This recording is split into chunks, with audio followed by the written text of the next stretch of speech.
Hit some bushes, didn't get a scratch. There's no way you can climb down, though. It's like a sheer wall. Ah! Al! There's something moving down here! Barry, it's a taken! Use a flare, Barry! Yeah! Barry, are you alright? I'm good, Al! I'm great! Guess you never messed with anyone. You're gonna have to find your way around to the farm, Al! I'll be waiting!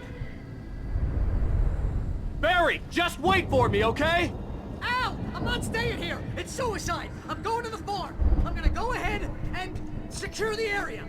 You can catch up. Don't worry about it. I'm on the case. Now he's Rambo. This would turn into a disaster if I didn't catch up with Barry.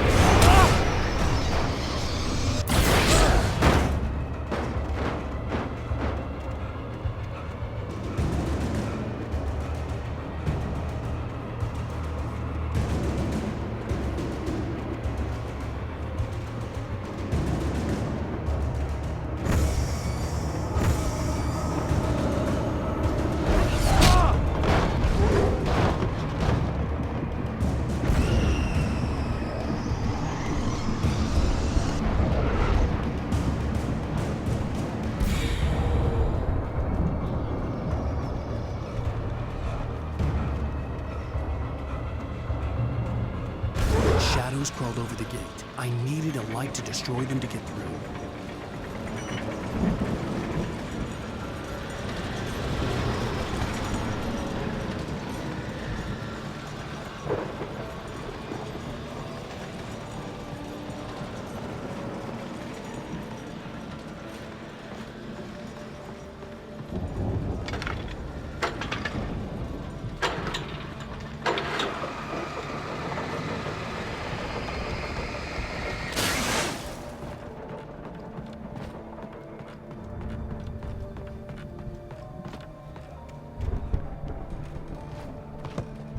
I could sense the movement in the woods ahead. Facing the enemy without a weapon was dangerous, but I had no choice.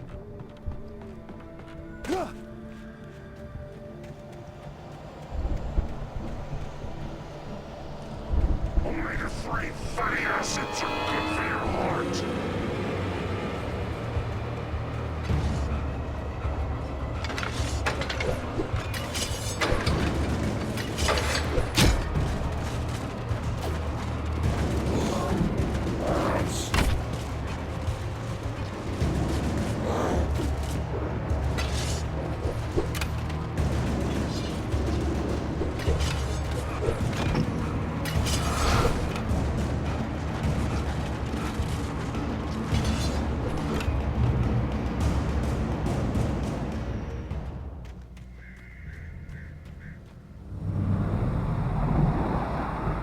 Was driving away from the farm, headed in the same general direction as I was. For all I knew, it was Barry, caught in the consequences of leaping before looking.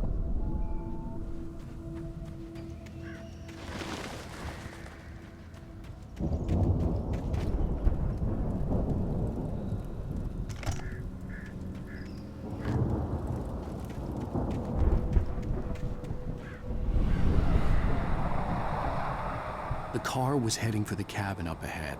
It wasn't far. If it was Barry, I would see the damage soon.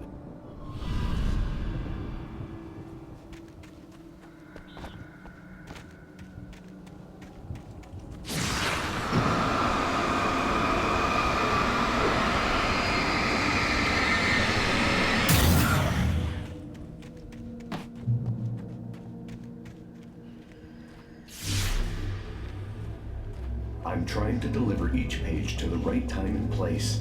I'm trying to show you how the story goes. I had seen glimpses of the light before.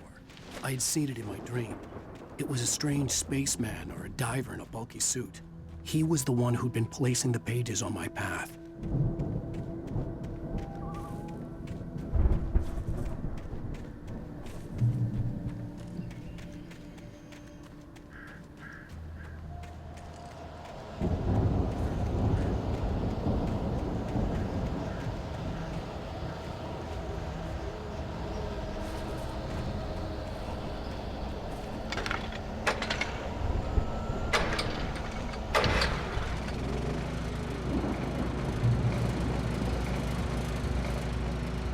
Someone had left a gun behind. Now I had a fighting chance of reaching the farm.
Hello?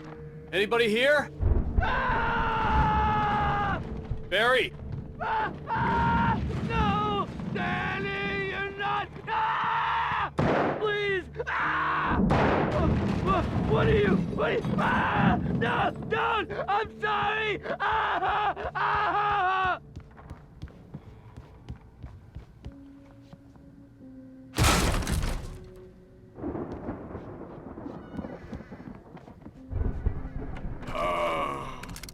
I know you. You were in jail the other day. I went to the farm again for the move. I've run through every possible course in my head. If I the story I write.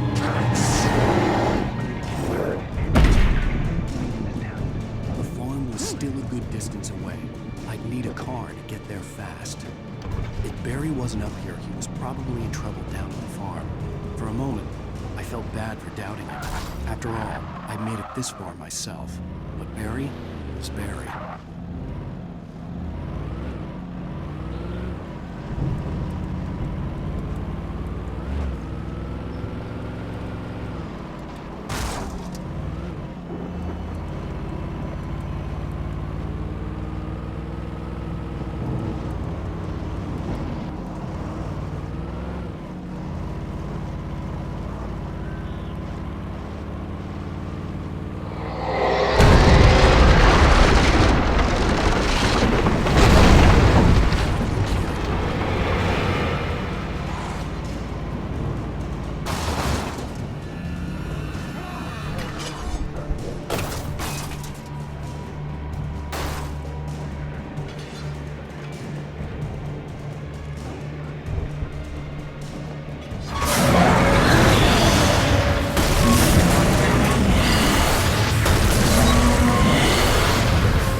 I'd known the brothers used to be some kind of rock stars, but it hadn't really sunk in until I saw the stage.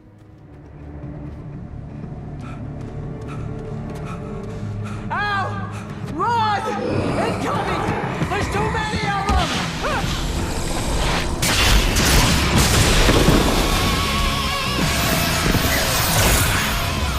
God damn!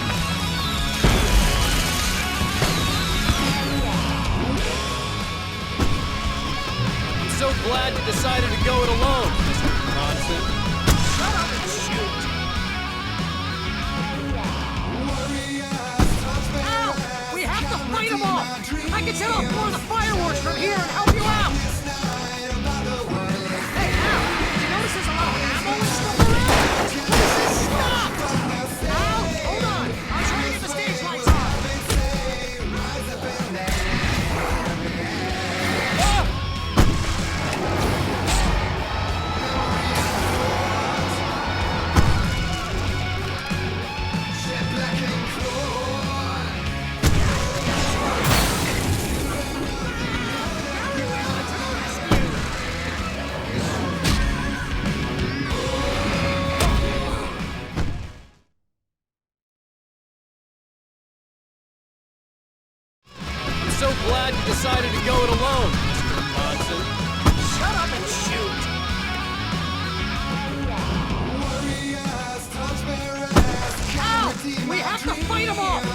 can set off more of the fireworks from here and help you out! Hey, Al, did you notice there's a lot of ammo and stuff around? This place is stocked! Al, hold on. I'll try to get the stage lights on.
Please, please, please!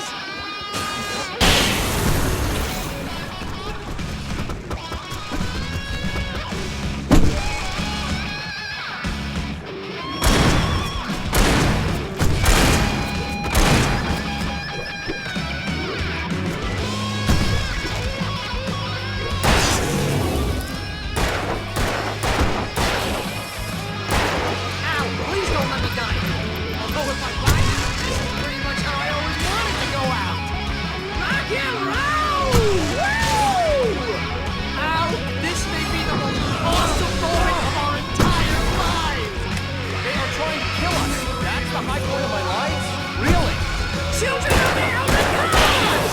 Enjoy it! God damn it!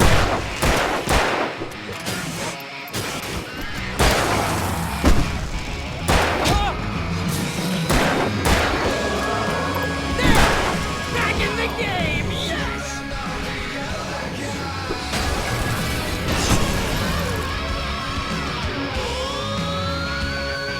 Oh!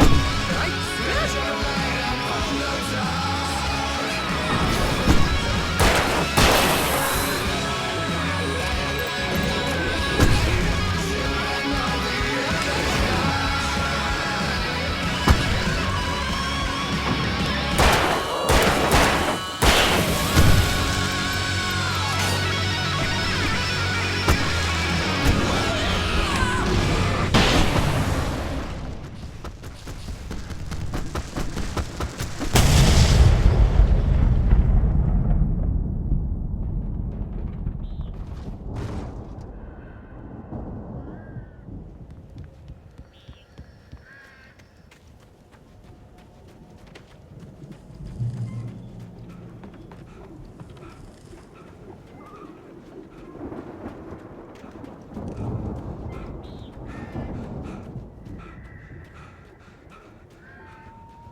See, bestseller? No reason to worry. Your cutout's good as new, right where I left it. I'll come back for it once we have the place secured.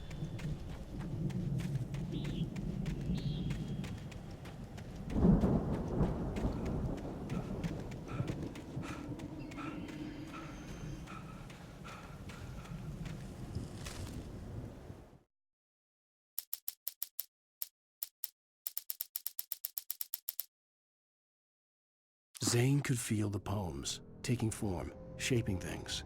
As he experimented, he imagined he could almost feel the power surging through the keys of the typewriter. It exhilarated him. But there was fear, too. If not for his young assistant Emil, he would have given it up. But Emil convinced him otherwise.